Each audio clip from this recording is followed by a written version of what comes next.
اور اس کے بعد وضو آپ کو پتہ ہے نماز کا ایک اہم جز ہے، وضو کے بغیر نماز نہیں ہوتی. اور اگر غسل فرض ہے تو غسل کریں گے آپ. اگر غسل واجب ہو چکا ہوا ہے، وہ ریزنز ہمیں پتہ ہی ہیں غسل واجب ہونے کی، وہ کریں گے. اس کے بعد proper covering of the body, یعنی کہ سطر آپ کا ڈھمپا ہو. میرا اور آپ کا سطر جو ہے وہ نیول سے شروع ہوتا ہے اور گھٹنوں تک جاتا ہے. اور عورت کا جو سطر ہے اس کا ایک بال بھی اس کے سطر میں آتا ہے، یعنی کہ اگر عورت کو اگر ایک بال بھی نظر آ رہا ہے تو اس کی نماز نہیں ہوگی. اور الحمدللہ رب العالمین، الصلاۃ والسلام علی رسول الکریم، اما بعد، اعوذ باللہ من الشیطان الرجیم، بسم اللہ الرحمن الرحیم. بس سنت نبی صلی اللہ علیہ وسلم کا سلسلہ جاری ہے. جی آج ایک اور چیز جو ہمارے سے مناسبت رکھتی ہے، جو ہمارے کنٹرول میں ہے، وہ نماز ہے. اور اس کی سنتیں کیا ہیں؟ ایک تو جنرل سنت ہے، آپ کو پتہ ہے جو آپ نماز کے اندر پڑھتے ہیں، وہ تو اس میں کچھ موقعہ ہیں اور کچھ غیر موقعہ ہیں، وہ ڈسکس کریں گے. لیکن اس سے پہلے سب سے پہلی امپورٹنٹ بات جو یہ ہے کہ اللہ کے نبی صلی اللہ علیہ وسلم کی حدیث مبارکہ ہے کہ سب سے پہلے جو سوال کیا جائے گا وہ نماز کا ہوگا. جس مفہوم بتا رہا ہوں آپ کو کہ سب سے پہلے جو سوال کیا جائے گا وہ نماز کا ہوگا. اگر نماز پوری نکل آئی تو باقی اعمال بھی پورے نکل آئیں گے، اور اگر نماز پوری نہ ہوئی تو خدا نخواستہ باقی اعمال بھی جو ہیں وہ ان کا بھی بیڑا غرق ہو جائے گا. اور اس لیے حضرت عمر رضی اللہ تعالیٰ عنہ جب بھی کسی کو گورنر بناتے تھے تو وہ یہ دیکھتے تھے کہ یہ اپنی نمازوں کا خیال رکھتا ہے نہیں، کیونکہ اگر یہ اپنی نماز کا ہی خیال نہیں رکھتا تو پھر یہ باقی لوگوں کے میٹرز کا خیال کیا رکھے گا. اس کے بعد ایک اور نریشن میں اللہ کے نبی فرماتے ہیں کہ یہی اسی طرح کی مور اور لیس سیم نریشن ہے، اور وہ یہ ہے کہ سب سے پہلے جو سوال کیا جائے گا وہ نماز کا ہوگا، اور پوچھا جائے گا کہ دیکھو اس کی نماز پوری ہے یا نہیں. اور اگر نہیں پوری خدا نخواستہ تو پھر کہا جائے گا کہ دیکھو اس کے پاس کچھ نوافل موجود ہیں یا نہیں. تو جب اگر ہیں تو نوافل یا جو باقی نمازیں ہوتی ہیں ان کے ذریعے سے فرائض کو پورا کر دیا جائے گا. تو اس لیے کہتے ہیں کہ سنت اور نوافل کا مجموعہ جو ہے وہ میرے اور آپ کے پاس ہمیشہ موجود ہونا چاہیے. تو اس کی ابو داؤد کی روایت تھی، اور پچھلی جو ہے وہ طبرانی کی روایت ہے.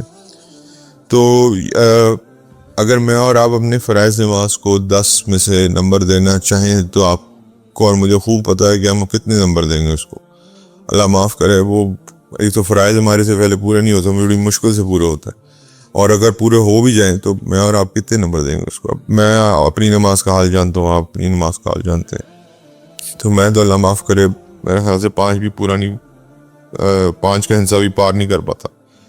تو پھر ان نمازوں کو پار کرنے کے لیے ہمیں جو نوافل نمازیں ہیں، سنتیں ہیں، یہی ہمارے کام آنے والی ہیں، یہی کا گیپ فل کریں گی. تو اس لیے اللہ تعالیٰ ہمیں ان پہ عمل کی توفیق عطا فرمائے. اس کے بعد جی آپ کو پتہ ہے 2 قسم کی سنتیں ہیں جو میجر سنتیں ہیں، وہ ہیں کہ ایک موقدہ ہیں اور ایک غیر موقدہ ہیں. موقدہ اور غیر موقدہ میں کیا فرق ہے؟ جو حضور صلی اللہ علیہ وسلم نے جن پہ ایمفسائز کیا، یعنی کہ جن پہ زور ڈالا یہ پڑھو، اور حضور صلی اللہ علیہ وسلم خود بھی ریگولرلی یہ پڑھا کرتے تھے. یہ 12 رکعتیں ہیں دن کی.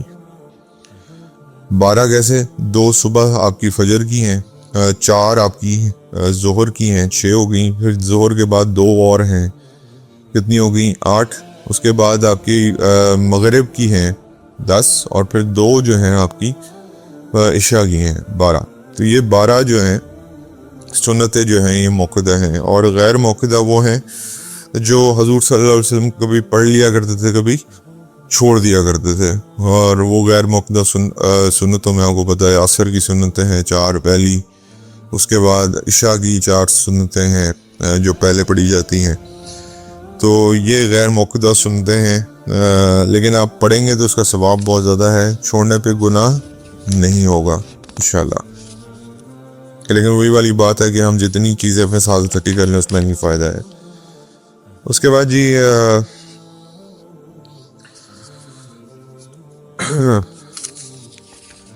فجر کی 2 سنتوں کے بارے میں اللہ کے نبی فرماتے ہیں کہ یہ اتنی متبرک ہیں کہ جو کچھ دنیا میں ہے وہ سب سے بہتر یہ فجر کی چیزیں ہیں جو کچھ دنیا میں ان سے بھی زیادہ بہتر جو ہیں وہ فجر کی 2 سنتیں. تو یعنی کہ آپ اس کو آلموسٹ اس طرح کنسیڈر کریں جیسے واجبات ہوتی ہیں, واجبات اور واجب تقریباً فرائض کے برابر ہوتی ہیں.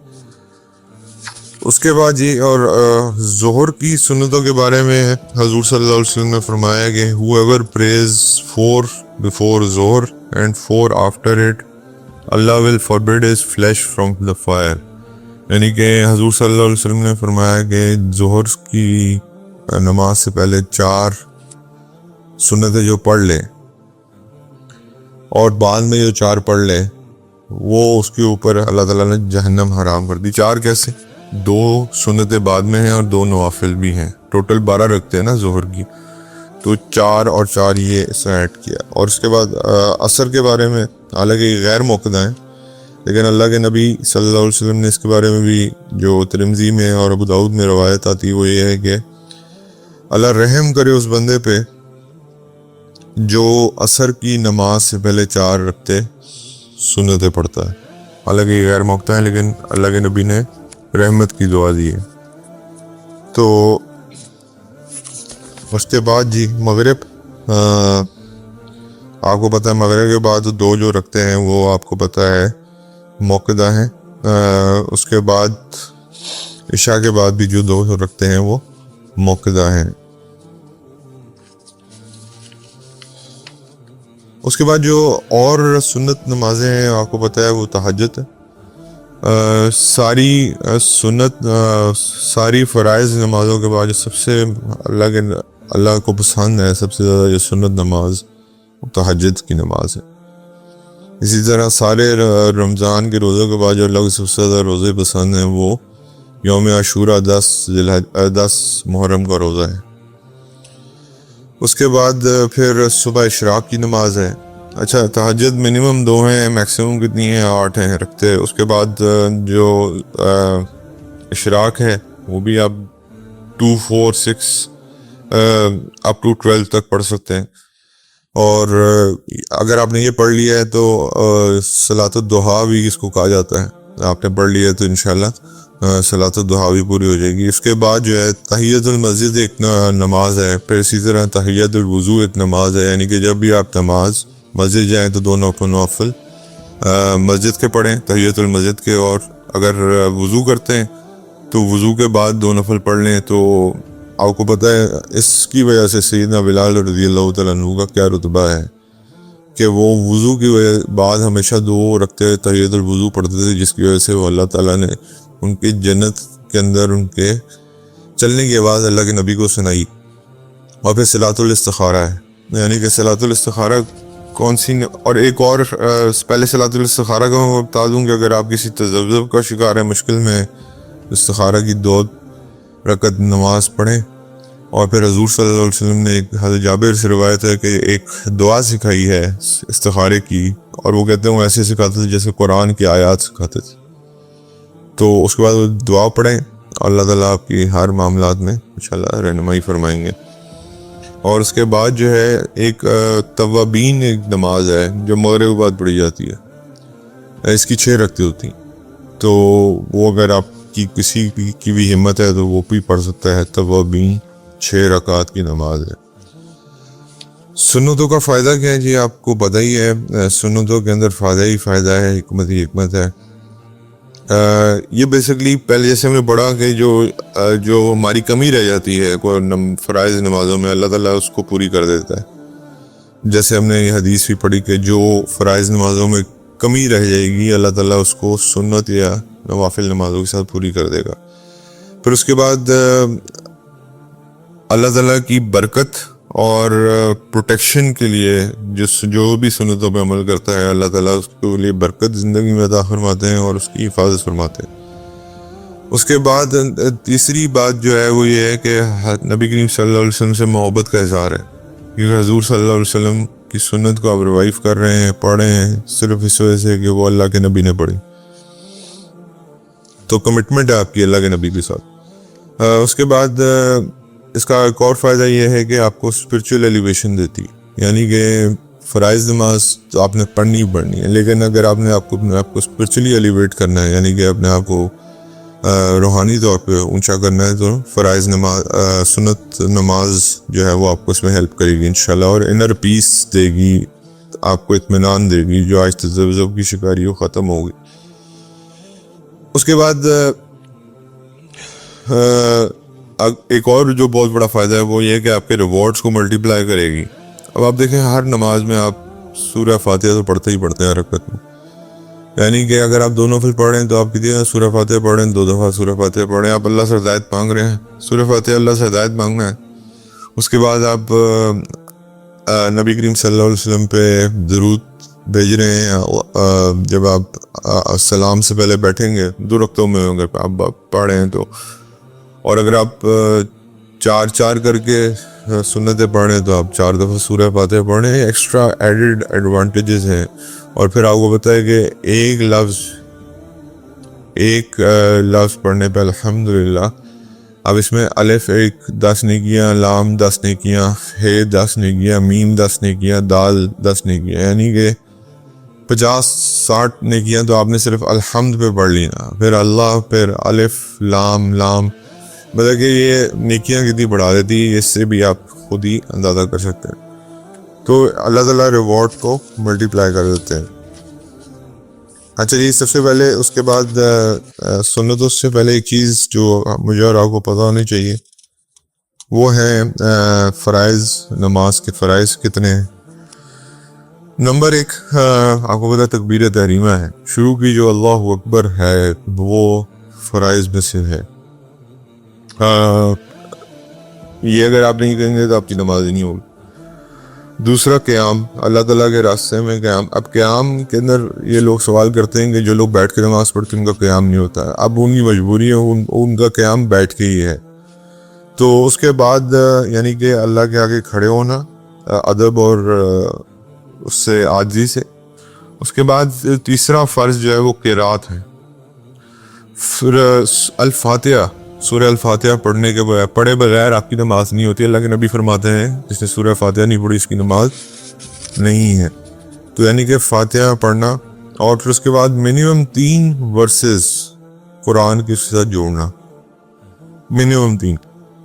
اب منیمم 3 میں آپ کو پتہ ہے ان سورہ کوثر آئی تھی،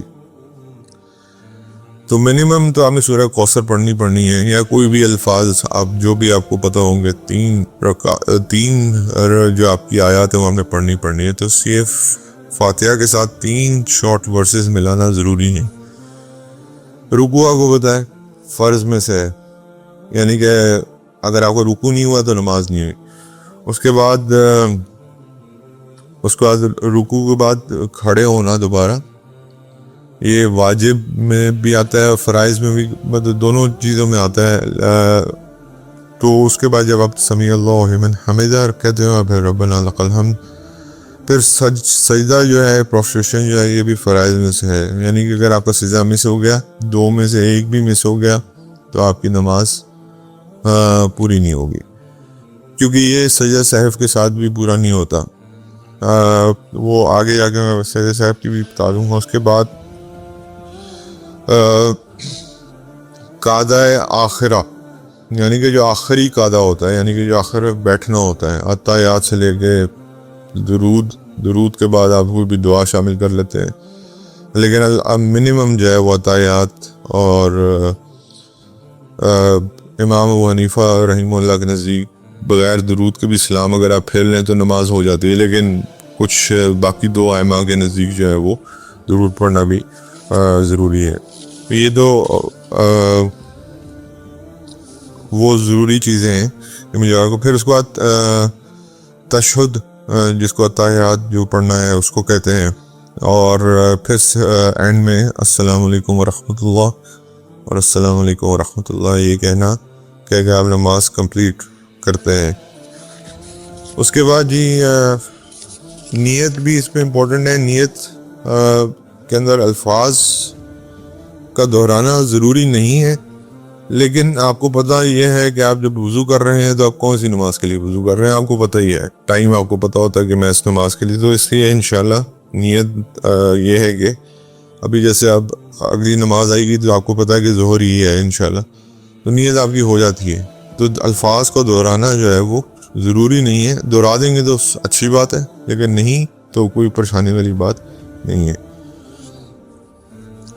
اچھا، نماز کی کچھ کنڈیشنز ہیں، پری کنڈیشنز ہوتی ہیں. نمبر 1، میری اور آپ کی جسم کے حالات صاف ہونے چاہیے. میرا جسم بھی صاف ہو، میرے کپڑے بھی صاف ہو.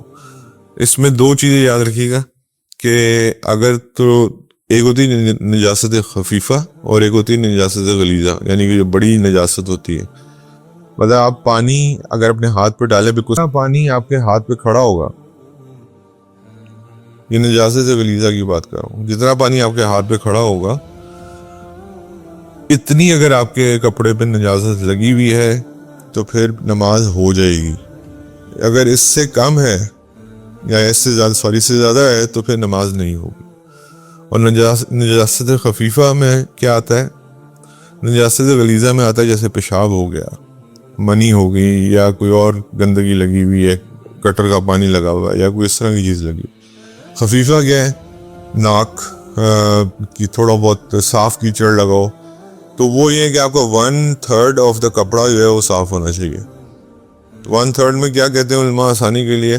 ایک بازو آپ کا پورا اگر گندا ہے، پورا بازو، تو وہ 1/3 میں آ جاتا ہے، تو اتنے میں نماز ہو جاتی ہے. اس سے زیادہ ہوگا تو پھر وہ نماز نہیں ہوگی. تو یہ پیورٹی آف دا باڈی آپ کو اب مجھے پتہ نہیں چاہیے. اور اس کے بعد وضو آپ کو پتہ ہے نماز کا ایک اہم جز ہے، وضو کے بغیر نماز نہیں ہوتی. اور اگر غسل فرض ہے تو غسل کریں گے آپ. اگر غسل واجب ہو چکا ہوا ہے، وہ ریزنز پتہ ہی ہیں غسل واجب ہونے کی، وہ کریں گے. اس کے بعد proper covering of the body, یعنی کہ سطر آپ کا ڈھمپا ہو. میرا اور آپ کا سطر جو ہے وہ نیول سے شروع ہوتا ہے اور گھٹنوں تک جاتا ہے. اور عورت کا جو سطر ہے اس کا ایک بال بھی اس کے سطر میں آتا ہے، یعنی کہ اگر عورت کو اگر ایک بال بھی نظر آ رہا ہے تو اس کی نماز نہیں ہوگی. اور ایک دفعہ سیدنا عمر رضی اللہ تعالیٰ عنہ نے فرمایا کہ کوئی عورت تھی جس کے یہاں تک جو اس کی نا بازو نظر آ رہا تھا، تو 2 انگلیوں کا، یہاں تک 2 انگلیوں کا، یعنی کہ اگر 2 انگلیاں جسم نظر آ رہا ہے، یہاں سے بازو نظر آ رہے ہیں تو نماز نہیں ہوتی. تو اپنے گھر میں بھی پلیز اس چیز کی تعلیم دیں کہ یہ جو آپ کی پوری کورڈ ہو آگے تک، یعنی کہ یہاں پہ بازو ننگا نہ ہو بالکل بھی. تو اس کے بعد قبلہ، یہ ایک پری کنڈیشن ہے نماز کے لیے. آپ یہ نہیں ہوتا کہ قبلے سے ہٹ کے نماز پڑھ رہے ہوں. اور نماز کی اوقات، یعنی کہ وقت اگر ظہر کا ہے تو ظہر کی نماز ہی پڑھیں گے، اگر عصر کی نہیں پڑھیں گے. یعنی کہ جو وقت اللہ تعالیٰ قرآن میں کہتے ہیں کہ ہم نے مومنین پہ نماز فرض کی ہیں ان اوقات کے اندر، یعنی کہ وہ جو فجر کے ٹائم پہ فجر ہی پڑھی جائے گی، ظہر کے ٹائم پہ ظہر ہی پڑھی جائے گی. اچھا جی، کچھ واجبات ہیں جو مجھے اور آپ کو پتہ ہونی چاہیے. واجبات میں کیا ہوتا ہے کہ اگر واجب مس ہو جائے تو پھر آپ سجدہ سہو کرتے ہیں. سجدہ سہو کیا ہوتا ہے؟ آخری رکعت میں جب آپ بیٹھتے ہیں، عطایات تک جاتے ہیں، عطایات کے بعد آپ ایک سلام پھرتے ہیں اور پھر 2 سجدے ادا کرتے ہیں. اس سے آپ کا واجب ادا ہو جاتا ہے. فرض اگر کوئی چھوٹ جائے تو اس کے لیے آپ کو نماز دہرانی ہی پڑے گی. واجبات میں کیا ہے؟ فاتحہ ساری رکعات میں پڑھنا. اس کے بعد ایڈیشنل سورہ جو 3 سورہ ہیں، 3 رکعات ہیں، وہ پڑھنا. اور اس میں آپ کو پتہ ہے کہ وتر نماز بھی ہے، وہ واجب نماز میں شامل ہے. تو واجب از آلموسٹ ایکول ٹو فرض. لیکن اس کے اندر ایک یہ اللہ تعالیٰ نے چھوٹ دی ہوئی ہے کہ آپ اپنا نماز صحیح کر سکتے ہیں سجدہ سہو کر کے. اس کے بعد تشہد جو آپ 2 سجدوں کے درمیان میں بیٹھتے ہیں، یہ واجب ہے. اس کے بعد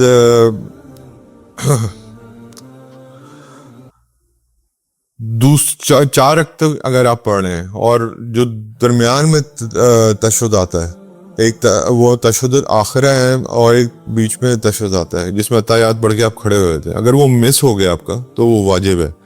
تو آپ بعد میں کیا کریں گے؟ عطایات پڑھ کے آخری تشہد میں سجدہ سہو کر لیں گے.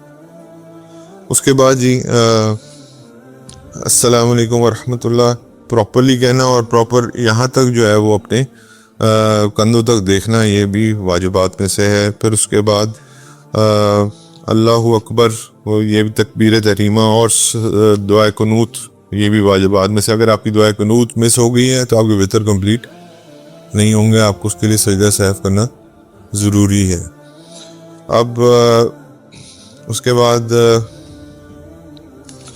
جو بھی مطلب کہ اگر آپ کی نماز مس ہو رہی ہے بیچ میں، مطلب کہ سجدے کے درمیان کے اندر بیٹھنا مس ہو رہا ہے، وہ میں وہ بتا چکا ہوں، وہ بھی واجبات میں ساتھ ہے. اس کے بعد جی سنت کیا ہے نماز کی. سب سے پہلی سنت یہ ہے کہ جو آپ شروع میں سبحانک اللہم و بحمدک و تبارک اسمک و تعالی جدک و لا الہ غیرک، یہ پہلی سنت ہے. یہ مس ہو بھی گئی تو ڈزنٹ میٹر، کوئی پرابلم نہیں، یہ سنت ہے. تو یہ سنت پہلی رکعت میں آپ پڑھتے بھی ہیں عمومی طور پہ، تو اللہ کا شکر ہے یہ ویسے ہی پوری ہو جاتی ہے. ہم اس کو کئی لوگ سمجھتے ہیں کہ یہ فرض ہے یا وہ ہے واجب ہے. واجب نہیں ہے، سنت ہے. لیکن اچھی بات ہے اگر ہم اس کو ریگولرلی پڑھتے ہیں تو ایک چیز ہم پوری کر رہے ہیں، لیکن یہ سنت سمجھ کے کریں گے تو آپ کو ثواب ہو جائے گا. اس کے بعد اللہ تعالیٰ کی پناہ میں آنا. جب آپ نماز کے لیے کھڑے ہوتے ہیں تو اللہ سے دعا کریں، اللہ میں آپ کی پناہ میں آتا ہوں. اس کے بعد بسم اللہ، آپ کو بتائے ہر چیز میں بسم اللہ کہنا. پھر اس کے بعد سورہ فاتحہ کے بعد آمین کہنا. اب وہ کسی نے جہری کہنی ہے، اونچی کہنی ہے، کہ کسی نے ایسا کہنی ہے، وہ اس کے مطابق ہے، اس میں کوئی پکڑ نہیں ہے. آپ اونچی کہہ سکتے ہیں 100 بسم اللہ، آپ آہستہ کہنا چاہتے ہیں 100 بسم اللہ، دونوں روایات اپنی جگہ موجود ہیں. اس کے بعد جو ہے اگر آپ اکیلے نماز پڑھیں لیٹ سے، تو آپ اونچی تلاوت کر سکتے ہیں کیونکہ آپ کے ارد گرد کوئی ڈسٹرب نہیں ہو رہا. اور اگر ایون آپ جماعت پہ نماز پڑھیں تو اتنی اونچی تلاوت مت کریں کہ دوسرے کو تکلیف ہو اس کی وجہ سے. یہ بھی ایک سنتوں میں سے سنت ہے. اور پراپر ہاتھ اٹھانا یہاں تک کان تک، یہاں تک کانوں کے لو تک، یہ سنت تھی نبی کریم صلی اللہ علیہ وسلم کی. لیکن آپ اگر ویسے بھی اٹھا لیتے ہیں تو کوئی مسئلہ نہیں. کہیں یہاں تک کہتے ہیں، کہیں یہاں تک کہتے ہیں، وہ فقہی اختلاف ہے، اس لیے اس میں کوئی مسئلہ نہیں ہے. بس ہاتھ اٹھانا جو ہے وہ منیمم سنت ہے. کانوں کی لو تک اٹھا لیں گے، وہ فقہ حنفیہ کہتی ہے. فقہ مالکیہ ڈیفرنٹ ہے، فقہ وہ جو ہے حنبلی ڈیفرنٹ ہے، تو اس سے کوئی فرق نہیں پڑتا. لیکن ہاتھ اٹھانا جو ہے وہ سنت ہے. اس لیے ہاتھ آپ نے اٹھانے، آپ جہاں مرضی تک اٹھا لیں، تو وہ اپنی فقہ پہ ڈیپینڈ کرتا ہے. اس کے بعد اور پھر اس کے بعد ہاتھ چھوڑنا، اٹھا کے چھوڑنا. پھر آپ چاہے ہاتھ یہاں باندھتے ہیں، چاہے آپ نیول پہ باندھتے ہیں، یا چاہے آپ جہاں مرضی باندھ لیں، کھلے ہاتھوں سے پڑھنا بھی ایک جگہ سنت ہے. لیکن زیادہ جو سنتیں ہیں وہ یا تو چھاتی کے اوپر باندھنے کی ہیں، یا پھر جو حنفی اسکول آف تھاٹ ہے اس میں نیول کے اوپر باندھنے کی ہے. تو اس سے کوئی فرق نہیں پڑتا کہ یہ وہ چیزیں ہیں جو ڈفرینس آف اوپینین ہے، لیکن یہ سنت ہے. اس کے بعد رائٹ ہاتھ کو ہمیشہ لیفٹ کے اوپر رکھنا، یہ سنت ہے. اور حنفیہ میں یہ 3 انگلیاں ہیں، آپ اس طرح رکھ لیں، کوئی فرق نہیں پڑتا. اوپر رکھ لیں، کوئی نیچے رکھ لیں، لیکن یہ رائٹ کو آپ کے لیفٹ کے اوپر رکھنا، یہ سنت ہے. اس کے بعد نماز کے اندر جب کھڑے ہوں تو اپنے پاؤں کھول کے رکھیں، بالکل کلوز بھی نہ کریں. اس طرح کھول کے رکھیں کہ آپ کی صف بندی جو ہے، اگر مسجد میں پڑھ رہے ہیں تو پوری ہو، اور کوشش کریں گے درمیان میں خلا موجود نہ ہو. اس کے بعد جب رکوع میں جانا ہے تو اپنی آپ کی جو نیز ہیں ان کو آپ نے پکڑ کے رکھنا ہے، مطلب کہ زور سے ہولڈ کرنا ہے. یہ بھی کئی لوگ ویسے یاد رکھ دیتے ہیں، لیکن سنت یہ ہے کہ اپنی نیز کو آپ نے پکڑنا ہے. اس کے بعد جب آپ نے سجدے میں جانا ہے تو اس کی کچھ سنتیں ہیں، اور وہ سنتیں کیا ہیں کہ آپ کا 8 یہ جو چیزیں ہیں یہ تقریباً واجبات میں آ جاتی ہیں ویسے، کہ ناک، ماتھا، دونوں ہاتھ، دونوں جو آپ کے وہ ہیں گھٹنے اور دونوں پاؤں یہ زمین پہ لگے ہوں، یعنی کہ 8 اجزاء آپ کے زمین پہ لگے ہوں، اور زور سے دبانے کی ضرورت نہیں ہے، یہ مکروہ ہے، بس آپ نارمل اس کے اوپر پریشر نہ ڈالیں۔ اس کے اوپر ایلبوز ہمیشہ آپ کی ہوا میں ہونی چاہیے، اور وہ اللہ کے نبی نے منع فرمایا کہ کتے کی طرح سجدہ مت کرو، یعنی کہ ایلبوز کو بالکل ساتھ چپڑاؤ مت زمین کے، ہوا میں ہو، تو یہ آپ کی سنت، ایک اور سنت ہے۔ اس کے بعد دونوں سجدوں کے درمیان میں اللہ سے دعا مانگنا، اللہم اغفر لی وارحمنی، یہ بھی سنت ہے۔ اس کے بعد جب آپ تشہد میں بیٹھے ہوں تو آپ کے دونوں ہاتھ جو ہیں وہ کہاں پڑے ہوں؟ تھائز کے اوپر۔ آپ کسی نے اوپر، کوئی سیدھا رکھتا ہے، کوئی تھوڑا سا آگے کو رکھتا ہے، یہ اگین فقہی مسئلہ ہے، اس سے کوئی فرق نہیں پڑتا، لیکن ہاتھ کا ہونا چاہیے تھائز کے اوپر ہونا چاہیے، اوپر رکھ لیں یا تھوڑا سا نیچے رکھ لیں، وہ آپ کی مرضی ہے۔ اس کے بعد پہلے رائٹ پہ سلام پھرنا، پھر لیفٹ پہ سلام پھرنا، یہ بھی سنت ہے۔ پھر رفع الذہن کر لیں، سنت ہے، نہیں کرتے سنت ہے، اس میں کوئی لڑائی جھگڑے والی بات نہیں ہے۔ اسی طرح جیسے اونچی آمین کہہ لیں، سنت ہے، نہیں کہتے سنت ہے۔ اب جن فقہوں میں یہ چیز عام ہے کہ وہ اونچی آمین کہتے ہیں تو ان کا وہ ہمارے لیے بالکل قابل احترام ہے، جن میں آہستہ ہے وہ بھی ہمارے لیے قابل احترام ہے۔ اسی طرح رفع الیدین جو ہے وہ بھی ہمارے لیے قابل احترام ہے، اور جو نہیں کرتے وہ بھی قابل احترام ہے۔ اس کو کوئی زندگی موت کا مسئلہ مت بنائے۔ دیکھیں میرے بھائی، بات یہ ہے کہ نماز کی ساری سنتوں کا اور یہ ساری چیزوں کا پتہ ہونا اس لیے ضروری ہے کہ حضور صلی اللہ علیہ وسلم جب معراج پہ گئے تو اللہ نے یہ تحفہ دیا تھا، اس لیے اس کو مومن کی معراج کہا جاتا ہے۔ تو سب سے بڑی بات یہ کہ تحفہ آپ کو کہاں سے مل رہا ہے؟ ڈائریکٹ اس وقت جب عرش پہ اللہ کے نبی گئے ہوئے تھے۔ تو نماز پڑھنا اصل مقصد ہے، اور میں نے وہ بتا دیا کہ پہلا سوال آپ سے نماز کا ہونا ہے۔ ان 5 سوالوں کے بعد جو ہر جگہ ہم سنتے ہیں، اس کے بعد پہلے جو عمل آپ کا پوچھا جائے گا وہ نماز کا ہے۔ تو میری اور آپ کی نماز، اب میں اور آپ اس چیز میں پڑے رہیں گے کہ یار فلانا کام کرنا ہے، فلانا نہیں کرنا، وہ بات کی بات ہے۔ اللہ نے یہ نہیں پوچھنا، اللہ نے پوچھنا ہے تم نماز پہ آئے تھے یا نہیں آئے تھے۔ اللہ نے یہ نہیں پوچھنا تم رفع یدین کرتے تھے یا نہیں کرتے تھے۔ اللہ نے یہ نہیں پوچھنا تم آمین اونچی کہتے تھے یا ایسا کہتے تھے۔ اللہ تعالیٰ نے یہ باتیں نہیں پوچھنی مجھ سے اور آپ سے۔ اللہ نے یہ پوچھنا ہے جب میری آواز آئی تھی تو کیا تم آئے تھے، تم نے جماعت میں حاضری دی تھی؟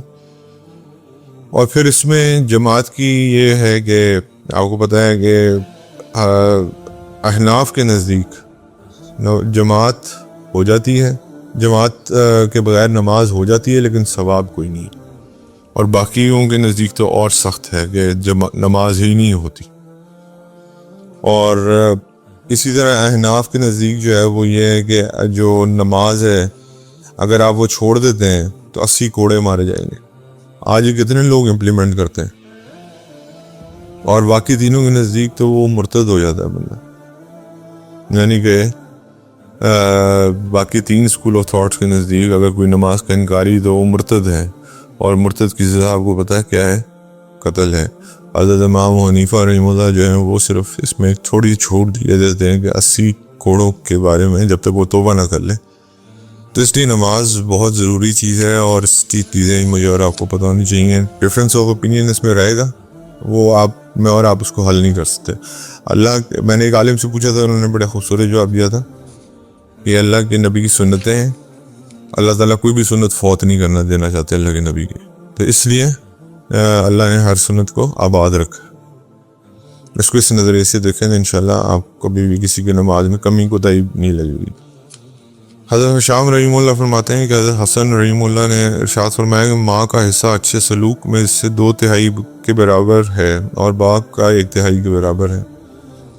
حضرت ابو دردہ فرماتے ہیں کہ میں نے رسول اللہ صلی اللہ علیہ وسلم کو فرماتے ہوئے سنا کہ باپ جنت کے درمیانی دروازہ ہے، بس اگر تو چاہے تو اس کی حفاظت کر اور اگر چاہے تو اس کو ضائع کر دے۔ حضرت عبداللہ بن مسعود رضی اللہ تعالیٰ عنہ فرماتے ہیں کہ میں نے پوچھا ہے اللہ کے رسول صلی اللہ علیہ وسلم کون سا عمل افضل ترین ہے؟ آپ صلی اللہ علیہ وسلم نے فرمایا نماز کو اس کے وقت پہ ادا کرنا۔ میں نے پوچھا پھر کون سا عمل ہے؟ آپ صلی اللہ علیہ وسلم نے فرمایا والدین کے ساتھ نیک سلوک کرنا۔ حضرت ابو ہریرہ رضی اللہ تعالیٰ عنہ فرماتے ہیں کہ نبی کریم صلی اللہ علیہ وسلم نے ارشاد فرمایا کوئی لڑکا اپنے والد کا بدلہ نہیں چکا سکتا مگر یہ کہ وہ اپنے والد کو غلام پائے اور پھر اس کو خرید کر آزاد کر دے۔ حضرت میمون بن ابی شبیب رحیم اللہ فرماتے ہیں حضرت عمار رضی اللہ تعالیٰ عنہ نے ارشاد فرمایا کہ جس شخص نے اپنے غلام کو ظلماً مارا تو اس کی وجہ سے اس کو بیڑیاں بنائی جائیں گی۔ ظلماً یعنی کہ اپنے غلام کو آپ نہیں مار سکتے۔ حضرت عائشہ رضی اللہ تعالیٰ عنہ فرماتی ہیں کہ رسول اللہ صلی اللہ علیہ وسلم نے نہ کبھی کسی خادم کو مارا نہ ہی کسی عورت کو اپنے ہاتھ سے بھی نہیں مارا۔ حضرت عروہ رحیم اللہ فرماتے ہیں کہ حضرت زبیر رضی اللہ تعالیٰ عنہ عورتوں پر بہت سخت تھے اور ان پر کپڑے سکھانے والی لکڑیاں توڑتے تھے۔ حضرت عبداللہ بن شماس رضی اللہ تعالیٰ عنہ فرماتے ہیں کہ میں نے حضرت ام سلمہ رضی اللہ تعالیٰ عنہ کے پاس آیا تو میں نے ان کو سویا ہوا پایا صبح کی نماز کے بعد، یعنی کہ فجر اور اشراق کے بعد تھوڑی دیر سستا لینا میں کوئی حرج نہیں ہے۔ اس کے بعد حضرت عبید اللہ رحیم اللہ فرماتے ہیں کہ حضرت سالم رحیم اللہ صبح نہیں سوتے تھے اور بہت کم نیند کرتے تھے۔ حضرت عروہ بن زبیر رحیم اللہ فرماتے ہیں کہ حضرت زبیر رحیم اللہ نے ارشاد فرمایا بے شک میں صبح سونے والے شخص کو حقیر سمجھتا ہوں۔ حضرت مالک بن اسما بن خارجہ رحیم اللہ فرماتے ہیں کہ میں نے حضرت عبداللہ بن مسعود رضی اللہ تعالیٰ عنہ کو فرماتے ہوئے اتنا بے شک دو زبانوں والے قیامت کے دن آگ کی دو زبانیں ہوں گی، یعنی کہ جو قول اپنی دو زبانیں ہوتی ہیں دن بس منافقین کی بات ہو رہی کہ آگے کچھ تو پیچھے کچھ، کسی اور کے سامنے کچھ تو کہیں اور کچھ، تو ان قیامت کے روز اللہ ان کی دو آگ کی زبانیں بنا دیں گے، اللہ میں معاف فرمائے۔ حضرت ابو ہریرہ رضی اللہ تعالیٰ عنہ فرماتے ہیں رسول اللہ صلی اللہ علیہ وسلم نے ارشاد فرمایا تو قیامت کے دن اللہ کے نزدیک لوگوں میں سب سے بدترین شخص دو چہرے والوں کو پائے گا، مگر منافقین کی بات ہوئی۔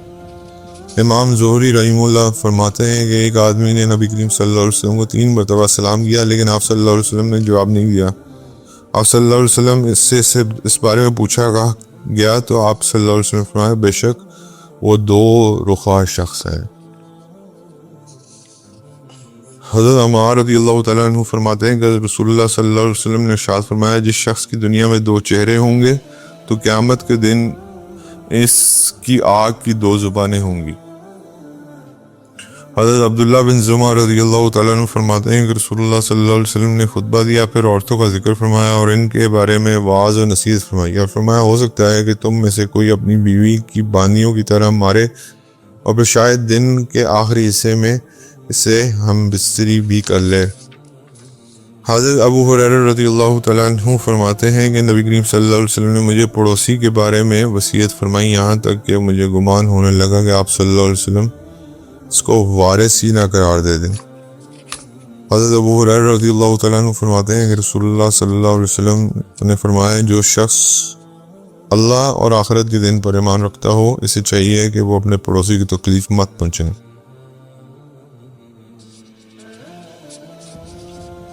حضرت عائشہ رضی اللہ تعالیٰ عنہ فرماتی ہیں رسول اللہ صلی اللہ علیہ وسلم نے ارشاد فرمایا جبرائیل علیہ السلام مجھے مسلسل پڑوسی کے بارے میں وصیت کرتے رہے یہاں تک کہ مجھے گمان ہونے لگا اس کو وراثت میں حقدار بنا دیں گے۔ امام شعبی رحیم اللہ فرماتے ہیں کہ رسول اللہ صلی اللہ علیہ وسلم نے ارشاد فرمایا اللہ اس والد پر رحم فرمائے جو اپنے بچے کی نیکی کرنے میں مدد کرے۔ حضرت عبداللہ بن عمر رحیم اللہ فرماتے ہیں کہ رسول اللہ صلی اللہ علیہ وسلم نے ارشاد فرمایا نافرمان ہمیشہ شراب پینے والا اور احسان جتلانے والا جنت میں داخل نہیں ہوں گے۔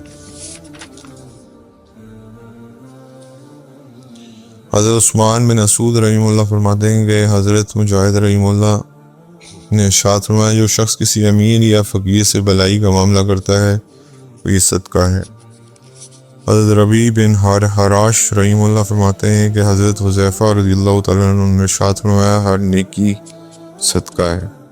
حضرت عروہ رحمہ اللہ فرماتے ہیں کہ مجھے نبی کریم صلی اللہ علیہ وسلم کے پڑوسی نے بتلایا کہ وہ مردار اور پتھر پھینکا کرتا تھا۔ اس پر آپ صلی اللہ علیہ وسلم نے فرمایا اے گروہ قریش یہ کیسی ہمسائیگی ہے۔ حضرت عبدہ بن ابی لبابہ رحمہ اللہ فرماتے ہیں کہ رسول اللہ صلی اللہ علیہ وسلم نے ارشاد فرمایا شخص کا تھوڑا سا ایمان بھی نہیں جو پڑوسی کو تکلیف پہنچائے۔ حضرت انس بن مالک رضی اللہ تعالیٰ عنہ فرماتے ہیں کہ رسول اللہ صلی اللہ علیہ وسلم نے ارشاد فرمایا وہ شخص کامل مومن نہیں ہو سکتا اس کا پڑوسی اس کی تکلیف سے محفوظ نہ ہو۔ علماء کہتے ہیں کہ اگر آپ کی سالن کی خوشبو سے بھی اس کو خوشبو جا رہی ہے تو یہ بھی اس کے لیے تکلیف کا سبب ہے، تو اس لیے کچھ زیادہ بنا کے اس کو گھر بھیج کا۔ حضرت ابو ہریرہ رضی اللہ تعالیٰ عنہ فرماتے ہیں کہ رسول اللہ صلی اللہ علیہ وسلم نے یوں دعا فرمائی اللہ تیرے پناہ مانگتا ہوں رہنے کے گھر میں برے پڑوسی سے، اس لیے کہ گاؤں کا پڑوسی بدلتا رہتا ہے۔ حضرت لیث رحمہ اللہ فرماتے ہیں کہ حضرت مجاہد رحمہ اللہ نے اس آیت کے معنی یوں بیان کیے کہ جب وہ دونوں بڑھاپے کو وہ حرکتیں کرنے لگیں جو بچپن میں کیا کرتے تھے تو ان دونوں کو اف مت کہا کرو، والدین کے بارے میں۔ حضرت معاویہ بن اسحاق رحمہ اللہ فرماتے ہیں کہ حضرت عروہ بن زبیر رحمہ اللہ نے ارشاد فرمایا جس نے اپنے والد کی طرف سخت نظر سے دیکھا اس نے فرما برداری نہیں کی۔ حضرت ابو سعید رضی اللہ تعالیٰ عنہ فرماتے ہیں کہ رسول اللہ صلی اللہ علیہ وسلم نے ارشاد فرمایا نافرمان ہمیشہ شراب پینے والا اور احسان جتلانے والا جنت داخل نہ ہوں گے۔ حضرت حسن رحمہ اللہ فرماتے ہیں کہ رسول اللہ صلی اللہ علیہ وسلم نے ارشاد فرمایا والدین سے نیک سلوک کرنا جہاد کا جز ہے۔ حضرت یونس بن عبید فرماتے ہیں کہ والدین کی فرمانبرداری کرنے والا کے لیے جنت کی امید اور والدین کی نافرمانی کرنے والے کے لیے جہنم کا توق ہے۔ حضرت عبداللہ بن فروخ رحمہ اللہ فرماتے ہیں کہ حضرت طلحہ بن عبید اللہ اپنے بیٹے کے پاس سے گزرے اس حال میں کہ وہ صبح کے وقت سو رہے تھے، انہوں نے اس پر سر پر چپت لگائی اور اس کے سونے سے منع کیا، یعنی کہ صبح کو سونے سے منع کیا۔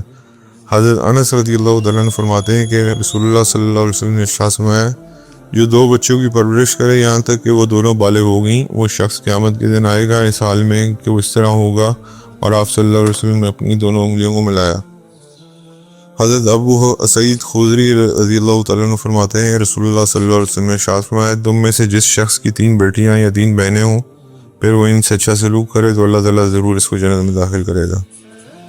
حضرت ابن عباس رضی اللہ تعالیٰ عنہما فرماتے ہیں کہ رسول اللہ صلی اللہ علیہ وسلم نے ارشاد فرمایا جس شخص کی 2 بیٹیاں ہوں اور ان دونوں سے اچھا برتاؤ کرے جب تک یہ دونوں کی صحبت میں ہوں تو اللہ تعالیٰ ان دونوں کی وجہ سے اس شخص کو جنت میں داخل فرمائیں گے۔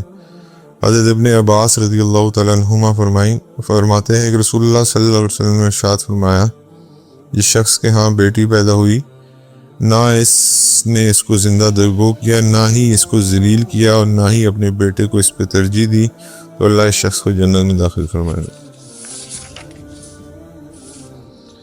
حضرت سفیان عطار رحمہ اللہ فرماتے ہیں کہ میں نے امام شعبی رحمہ اللہ کو دیکھا کہ وہ ایک آدمی کے پیچھے سواری پر بیٹھے ہوئے تھے اور فرما رہے تھے سواری والا آگے بیٹھنے کا زیادہ حقدار ہے۔ حضرت قیس بن سعد رضی اللہ تعالیٰ عنہ فرماتے ہیں کہ رسول اللہ صلی اللہ علیہ وسلم نے ارشاد فرمایا آدمی اپنے جانور کے سینے پر سوار ہونے کا زیادہ حقدار ہے۔ حضرت عامش رحمہ اللہ فرماتے ہیں کہ حضرت ابراہیم رحمہ اللہ نے ارشاد فرمایا کہ صحابہ اکرام رضوان اللہ عنہم اجمعین مکروہ سمجھتے تھے کہ آدمی اپنے داہنے ہاتھ سے ناک صاف کرے۔ حضرت رزیق بن سوار رحمہ اللہ فرماتے ہیں کہ حضرت حسن بن علی رضی اللہ تعالیٰ عنہ نے اپنے دانے ہاتھ سے ناک صاف کی۔ حضرت عائشہ رضی اللہ تعالیٰ عنہ فرماتی ہیں کہ رسول اللہ صلی اللہ علیہ وسلم کا دانا ہاتھ کھانے کا اور نماز کے لیے اور بایاں ہاتھ ان کے علاوہ کاموں کے لیے ہوتا تھا۔ حضرت ابراہیم رحیم اللہ فرماتے ہیں کہ حضرت عبداللہ بن مسعود رضی اللہ تعالیٰ عنہ کا ارشاد ہے کہ مصیبتیں تو باتوں کی وجہ سے مسلط ہوتی ہیں۔ حضرت ابراہیم رحیم اللہ فرماتے ہیں کہ حضرت عبداللہ بن مسعود رضی اللہ تعالیٰ عنہ نے فرمایا، اگر میں کسی کتے کا مذاق اڑاؤں تو مجھے خوف ہے کہ میں بھی کتا نہ بن جاؤں کہیں۔ اور حضرت ابراہیم رحیم اللہ فرماتے ہیں کہ حضرت عبداللہ بن مسعود رضی اللہ تعالیٰ عنہ نے فرمایا، جب تم نے وہ بات بیان کی جو آدمی میں موجود ہو تو تم نے اس کی پاکی بیان نہیں کی، یعنی غیبت کی۔ حضرت ابو ہریرہ رضی اللہ تعالیٰ عنہ فرماتے ہیں کہ رسول اللہ صلی اللہ علیہ وسلم نے ارشاد فرمایا کہ تم میں سے ہر ایک اپنے بھائی کا آئینہ ہے، پس جب وہ تکلیف دہ چیز دیکھے تو اس سے دور کر دے۔ حضرت لیث رحیم اللہ فرماتے ہیں کہ حضرت ابو حبیرہ یحییٰ بن عباد رحیم اللہ نے ارشاد فرمایا، مسلمان اپنے بھائی کا آئینہ ہے، جب وہ اس سے کوئی چیز لے تو اس سے چاہیے کہ وہ اس کو بھی دکھلا دے۔ حضرت لیث رحیم اللہ فرماتے ہیں کہ حضرت طاؤس گوٹ مار کے بیٹھنے کو ناپسند فرماتے تھے اور فرماتے تھے یہ شاہانہ انداز۔ حضرت عمر بن ابی عمر رحیم اللہ فرماتے ہیں کہ حضرت بلال رضی اللہ تعالیٰ عنہ نے ایسا کیا کہ اپنے ایک پاؤں کو دوسرے پاؤں پر رکھ لیا۔ حضرت نافع رحیم اللہ فرماتے ہیں کہ حضرت ابن عمر رضی اللہ تعالیٰ عنہ لیٹ جاتے تو ایک پاؤں کو دوسرے پاؤں پر رکھ لیتے۔ حضرت ابو زبیر رحیم اللہ فرماتے ہیں کہ حضرت جابر رضی اللہ تعالیٰ عنہ نے فرمایا، ہمیں حکم دیا جاتا ہے کہ ہم داڑھی کے اگلے حصے کے بالوں کو بڑھائیں اور مونچھ چھانٹیں۔ حضرت اکرمہ رحیم اللہ فرماتے ہیں کہ رسول اللہ صلی اللہ علیہ وسلم اپنی مونچھ یا فرمایا اپنی مونچھوں کو کاٹ لیتے تھے۔ حضرت میمون رحیم اللہ فرماتے ہیں کہ حضرت ابن عمر رضی اللہ تعالیٰ عنہ اپنی مونچھوں کو چوڑائی میں نکالتے اور پھر ان کو کاٹ دیتے جیسے بکری کے بال کاٹے جاتے ہیں۔ حضرت زید بن ارقم رحیم اللہ فرماتے ہیں کہ رسول اللہ صلی اللہ علیہ وسلم نے ارشاد فرمایا، جو اپنی مونچھ کو نہ چھانٹے وہ ہم میں سے نہیں۔ حضرت ابن عمر رضی اللہ تعالیٰ عنہ فرماتے ہیں کہ رسول اللہ صلی اللہ علیہ وسلم نے ارشاد فرمایا، مونچھیں کاٹنے میں مبالغہ کرو اور داڑھی کو بڑھاؤ۔ حضرت قتادہ رحمہ اللہ فرماتے ہیں کہ حضرت جابر رضی اللہ تعالیٰ عنہ نے فرمایا کہ ہم داڑھی کی لمبائی کے سوائے حج یا عمرے کے نہیں چھانٹتے تھے۔ حضرت ابن طاؤس فرماتے ہیں کہ ان کے والد طاؤس رحمہ اللہ اپنی داڑھی کو چھانٹ لیتے تھے، وہ اس میں رعایت نہیں کرتے تھے۔ حضرت ابو ذرہ رضی اللہ تعالیٰ عنہ فرماتے ہیں کہ حضرت ابو ہریرہ رضی اللہ تعالیٰ عنہ اپنی داڑھی کو مٹھی میں پکڑتے تھے، پھر جو حصہ مٹھی سے زائد ہوتا تھا اس کو کاٹ دیتے تھے۔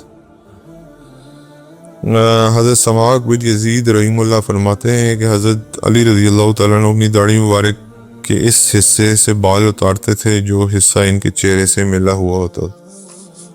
اللہ آپ سب کو جزائے خیر عطا فرمائے۔ بہت شکریہ۔